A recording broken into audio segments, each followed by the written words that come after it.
John was surrounded. To his left, a sword gleamed, its flickering lights painting the room in shades of red and blue. To his right, a pistol was aimed straight at his nose. Behind the barrel, pale, white eyes stared at him from a red mask.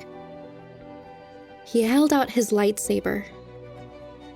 "You can't win," he said, eyes flickering between two opponents. "The Force is strong with me." "Hi-ya!" shouted the sword wielder, swinging his weapon. John tried to parry, not fast enough. The blocky blade went straight through his defenses, hitting him straight in the groin. Ugh! He collapsed sideways onto the host's pristine rug, a pain flaring across his nether regions. "That hurt." "Quick!" said the masked gunslinger. "Tickle attack!" They both threw themselves at John, fingers aiming for his neck and belly. John laughed, grabbing the small swordsman, Timmy, by the armpits and lifting him over his face. "Oh, that's it? I can play this game too." He dropped the kid onto his stomach, tickling his belly. The fingers in his free hand went straight under the masked one's armpit. The boys exploded in laughter, writhing on the floor. "Stop!"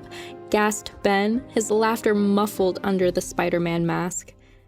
A high-pitched scream cut through the laughter. The three of them froze. In the hallway, Liz stood wrapped in a towel. She slammed the bathroom door shut with a bang, the frame rattling in the quiet. Her face was pale. John was still sitting on the rug. "Let me guess. A spider?"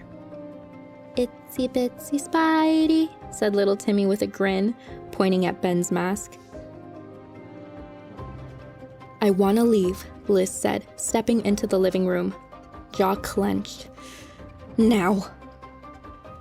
John rolled his eyes and got up. "Come on, it can't be that big." He strode past his wife, grabbed the handle, and swung the door open. "John, don't!" Liz cried out. John stiffened. He stared into the bathroom for exactly 1 second before, very gently but very quickly, pulling the door shut. He turned to them, his face drained of color. "Okay, there's a snake in there." "Nake!" Timmy bellowed, swinging his Minecraft sword. "I powed the Nake." "Let me see!" Ben scrambled to his feet, running toward the bathroom. "Absolutely not," said Liz, grabbing the boy's arm. She turned to John. "I told you we should have booked a hotel." "But the guy's a superhost. This shouldn't have happened," John said. "Well, call your superhost and tell him to get rid of it." She planted her hands on her hips. "Now?" John protested. "It's 11 p.m. People go to bed early upstate." "I don't care! Wake him up!" John pulled out his phone. He's not answering. "We don't need a hotel," Liz said with a scowl, pitching her voice low to mimic him. "We don't need 24-hour reception." "How about we keep the door closed and deal with this in the morning?" John proposed. "No way I'm sleeping with that thing in the house," Liz warned, crossing her arms. "What? You think it'll reach for the handle with its tail?" "Maybe. It got in, didn't it?" John exhaled. "Okay, we gotta deal with it on our own. Suggestions? Anyone?" "Pow!" cried Timmy, smacking his sword on the floor.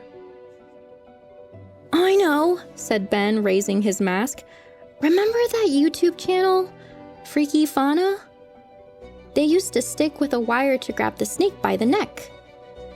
John scratched his cheek. "Could work. We just need to find a long something." Ben ran to the kitchen, opened a drawer, and rummaged through the silverware. "How about this?" He held up a pair of salad tongs. "You're on the right track," John said. "But I need reach. and grip. Liz's breath hitched. "Oh God!" "What?" "My Conair," she gasped. "I left it on the sink, plugged in. If the snake knocks it over onto the bath mat..." "Fire," John completed. He looked at the bathroom door, then at the salad tongs. A desperate, stupid idea began to form in his head. "Is it set to high?" he asked. "Max heat." "Perfect," he said, a samurai's calm settling over him. "It's not hairstyling anymore, Liz. It's thermal warfare." He turned to Timmy. "Soldier, I'm gonna need to borrow your weapon."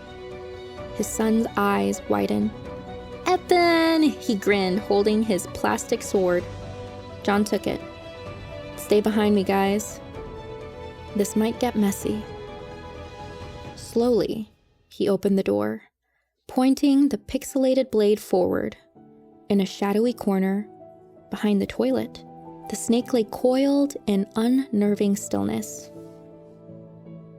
His eyes flicked to the counter, where the hair straightener lay ominously, its red power light blinking angrily like a time bomb. Reaching out, John felt the heat radiating from its twin ceramic plates. His fingers closed around the grip. It was hot.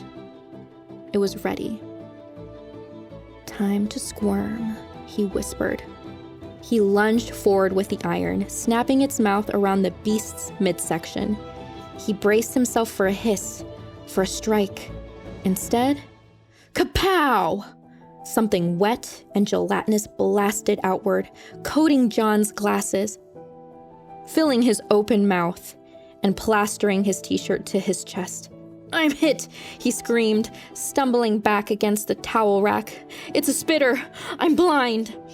He frantically wiped the deadly poison from his lenses. It didn't burn. It felt sticky, sweet-smelling. Ben stepped inside, mouth agape. He ran a finger across John's t-shirt. With a mischievous grin, Ben held out a fingertip dripping with pink fluid. John glanced down. He looked like he had just butchered a unicorn. He was covered head to toe in pink goo, packed with star-shaped glitter. On the floor, the charred remains of a snake-shaped sensory toy lay sprawled sadly on the once pristine white tiles. "The glitter is strong with this one," Liz quipped from the doorframe. Timmy grabbed the deflated rubber from the floor and whipped it with a snap on the toilet, showering the walls with goo. "Bad Nake!" the toddler shouted triumphantly. John's eyes flicked to the superhost's house rules on the splattered mirror. He sighed.